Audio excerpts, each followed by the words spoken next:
Cool like that. I can start with that. Some cool. Anyway, many years ago, there were two brothers. They were not just brothers, but they were best friends. And they lived with their mother and their father in a nice little village, far, far away.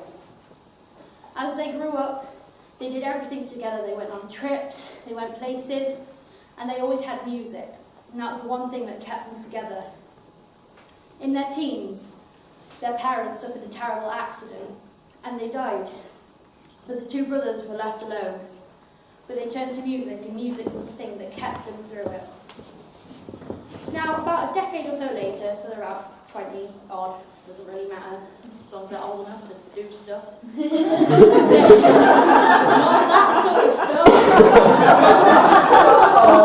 You know what I mean? They're old enough to go out on their own and do things that they enjoy without, the threat of being underage and that sort of stuff like that. So they're around 27. That's a good. So they decided to go on a journey. So they packed their tent, and these two brothers' names, which I forgot to mention earlier, they're called Jack and Kyle. Now Kyle has his guitar because he, likes playing guitar, and Jack tends to leans more towards singing. So he didn't bring anything. So they were armed with a tent and a guitar, and they started to hack through the Australian outback because they're Australian. And they went through the deserts, and the reference to early story got crippled by lots of cacti. And they eventually got into a forest where the trees loomed overhead and cast deep shadows for the people within. And they found a clearing, and they pitched their tent, and they settled down for the night. Now, halfway through the night, there was a loud crash, and Kyle jolted awake, and he started to shake Jack and try to wake him up. And he's like, Jack, Jack! And Jack's like, oh, what? And he's like, I think I heard something outside. Now, Jack's been used to this because Kyle's the one he's more easily scared, but he decided to humour him and went outside in his onesie and went out and stood there loud and proud until a massive crack appeared in the ground in front of them. They're pretty freaked out, and then a massive blue light pushed its way through the crack and blinded Jack and Kyle. When all the smoke and stuff that had mysteriously appeared cleared away, they looked at each other and then looked up. There was a massive red beast standing in front of them. Its skin was mottled. It had a massive long tail towering behind it because it's twice the size of its body and it doesn't make it further, but oh well. It had huge horns and a face permanently etched into a snarl. And it looked at them and said, You are good people. I will corrupt you. You will go down. And Jack and Kyle are like, oh no, this isn't going to work. This isn't good. This is not right.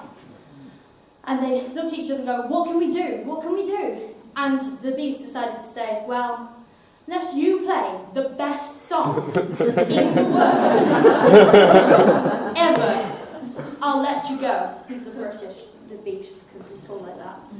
And they looked at each other and they said, okay.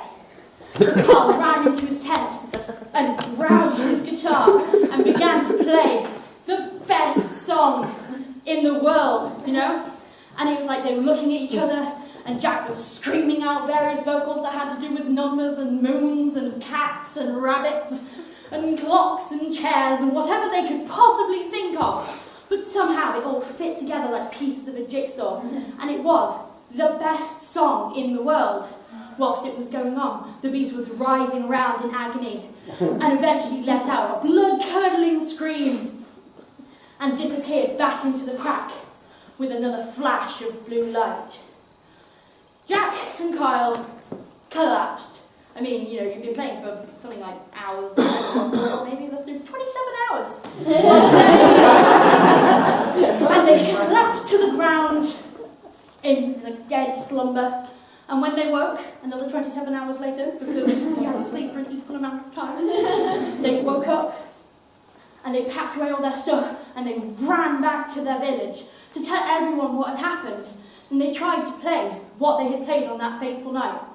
But no one believed them. No one could believe them. They were going around, you've got to believe me, this is the best song in the world. And I was like, nah, it's Probably not. We've got Josh Groban for that. And like they're saying, I go, seriously, Josh Groban, no.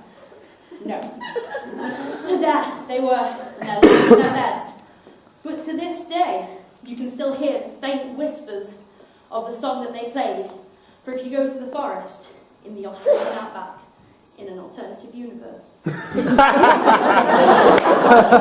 will hear the reminiscent sounds of that. But it wasn't their music that saved them that night. It was their friendship. Aww.